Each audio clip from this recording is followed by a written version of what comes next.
ভৈরবের জনবিচ্ছিন্ন এক জনপদের নাম মৌটুপি। শহর থেকে প্রায় ১২ কিলোমিটার দূরে মেঘনার কোল ঘেঁষে গ্রামটির অবস্থান। এই গ্রামে সরকার বাড়ি ও কর্তা বাড়ি দুটি শক্তিশালী বংশ রয়েছে। জানা যায় প্রায় ৫৪ বছর ধরে আধিপত্য বিস্তারকে কেন্দ্র করে সরকার বাড়ি ও কর্তা বাড়ির মধ্যে সংঘর্ষ চলেই আসছে। আর তারই জের ধরে ৫৪ বছরের সংঘর্ষ চিরতরে নিভৃত করে শান্তি ফিরিয়ে আনতে গঠন করা হয়েছে শান্তি কমিটি। এই সমস্যা নিরসনে যে শান্তি কমিটি আমরা গঠন করেছি, আমাদের যে আজকের যে উদ্যোগ, দুই পক্ষকে যে আমরা একটি আপোষ মীমাংসা বা একসাথে বসাতে পেরেছি, এইটি হলো আমাদের প্রথম একটা সাকসেস শান্তি কমিটি। আগামীতে এই দ্বন্দ্ব সংঘাতকে নিরসনের জন্য শান্তি কমিটির মাধ্যমে আমি বিশ্বাস করি অচিরে আমরা বসবো, এই চিরজীবনের জন্য যেন আমরা এই মৌটুপিবাসীর এই দ্বন্দ্বকে নিরসন করে একটা শান্তির পরিবেশ নিয়ে আসবো।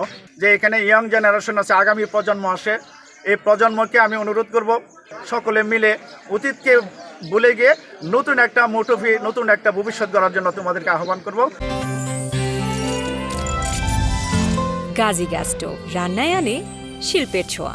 ১০ মাস আগে আধিপত্য ও পূর্ব শত্রুতার জেরে দুই বংশের দফায় দফায় রক্তক্ষয়ী সংঘর্ষে অনেকে আহত এবং নিহত হয়েছেন।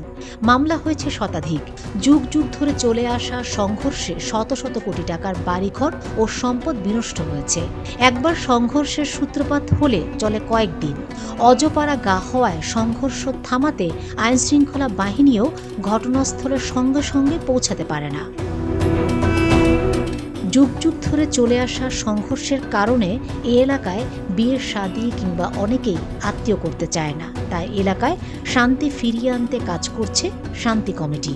কমিটি স্থানীয় প্রশাসনের সহায়তায় দুই পক্ষের মধ্যে আলোচনা করে গ্রাম ছেড়ে চলে যাওয়াদের গ্রামে ফিরিয়ে এনেছে।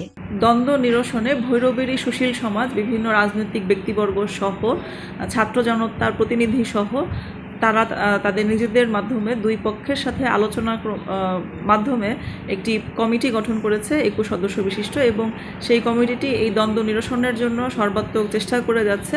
আমরা প্রশাসনিকভাবে তাদের যে কার্যক্রম, সেই কার্যক্রমকে আমরা সাধুবাদ জানাই। আমরা উপজেলা প্রশাসনের পক্ষ থেকে, সরকারের পক্ষ থেকে তারা যে এই উদ্যোগটি গ্রহণ করেছে সেটাকে আমরা অবশ্যই ধন্যবাদ জ্ঞাপন করছি তাদের প্রতি, এবং আমরা আশা করি যে তাদের এই চেষ্টায়, তাদের এই পরিশ্রমের ফসল হিসেবে মৌটুপি গ্রামে শান্তি ফিরে আসবে। আমরা প্রশাসনের পক্ষ থেকে সার্বক্ষণিক তাদেরকে পর্যবেক্ষণে রাখছি যে সেখানে আসলে কি হচ্ছে। আমরা আশা করি যে এই অবস্থার নিরসন হবে এবং সেখানে সবাই শান্তিপূর্ণভাবে বসবাস করতে পারবে। গ্রামে বসবাস করার সাধারণ মানুষও চায় শান্তি ফিরে আসুক, হানাহানি মারামারি নয়। সবাই যেন মিলেমিশে বসবাস করতে পারে, এমনটাই আশা করছেন সকলেই। প্রায় ৫৪ বছর যাবৎ এই গ্রামে দুইটা পক্ষ, কর্তাবাড়ি এবং সরকারবাড়ি বিরোধ চলে আসছে। গত ৬ মাস আগেও ৩টা মার্ডার হয়েছে পরপর। যাক, গত ২৬ রোজায় আল্লাহ হয়তো কোনো ফেরেশতা নাজিল করছে। আমাদের এই পার্শ্ববর্তী গ্রামের রাশেদ ভাই, উনি একটা শান্তির উদ্যোগ নিছে, আমাদেরকে নিয়ে বসছিল। বসার পর বলছে যে দীর্ঘদিন তো আমরা ঝগড়াঝাটি করলাম, আর কত করব, এখন আমরা এটা থেকে রেহাই চাই এবং আমরা ভবিষ্যৎ প্রজন্ম যারা আছে তাদের জন্য আমরা কিছু করতে চাই। আজকে আমরা সবাই সম্মিলিতভাবে স্থায়ী বসবাস করার জন্য এবং সাবেক শান্তি বজায় রাখার জন্য আমরা আজকে গ্রামে অবস্থান করছি। আল্লাহর রহমতে দুনো পক্ষ আমাদেরকে আশ্বস্ত করছেন ওনারা আর কোনো ধরনের বিবাদ করবেন না। শান্তির লক্ষ্যে আমরা মুরব্বীর মানুষ, আমরা শান্তিতে বসবাস করতে চাই। এই সাফাতুল্লাহ ভাইও কইছে, তোফাজ্জল চেয়ারম্যানও কইছে, এই জন্যই আমরা আজকের এই উদ্যোগ। আমরা তাদের বাড়িতে আসছি, কর্তাবাড়ির লোকজন যে গ্রুপ আছেন, সাফাতুল্লাহ ভাইও দেখলাম এরা শান্তভাবে যার যার বাড়িতে তারা অবস্থান করছে, হেরার অবস্থান হেরা বাড়িতে করছে। তারা করছে যারা আমরা জীবনে আর ঝগড়া করবো না, আমরা মিলমিশা করে এই উদ্যোগটা।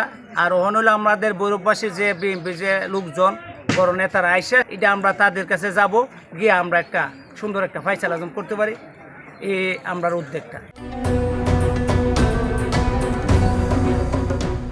Fatema Shilu, GTV news.